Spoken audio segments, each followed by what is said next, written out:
Min nhar it-tnejn li ġej se jidħlu fis-seħħ miżuri biex tittaffa l-problema tat-traffiku li jkun ħireġ mill-Kottonera u l-lokaltajiet tal-madwar lejn il-Belt Valletta.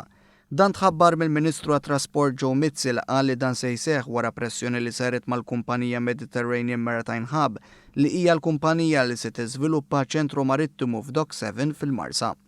Permezz ta' dan il-ftehim il-Mediterranean Maritime Hub se tipprovdi rotta temporanja one-way li se tkun mistennija taffi l-problema tat traffiku ta' filgħodu f'din iż-żona.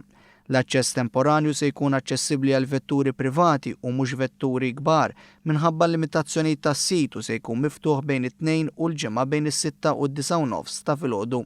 Din it-triq se tintuża b'mod temporanju sakemm fix-xhur li ġejjin jitlesta xogħol infrastrutturali fuq rotta alternattiva li mistennija tibqa' fis-seħħ b'mod permanenti wara li l-Mediterranean Maritime Hub aċċetta li tingħata parti mill-perimetru tal-art privata li se tkun qed tiġi żviluppata. Dan biex tkun tista' tinbena triq ġdida. Fil-fatt fil-ġranet li għaddu beda xogħol preparatorju biex tinħoloq triq indipendenti li tgħaddi bejn l-imħażen tal-ex Malta Shipbuilding u ċ-ċin ta' triq Sir Paul Boffa. Din it-triq hija intenzjonata li tiffunzjona bħala tidal lane biex tgħaqqad teletraħa ġdid ma' Albert Town.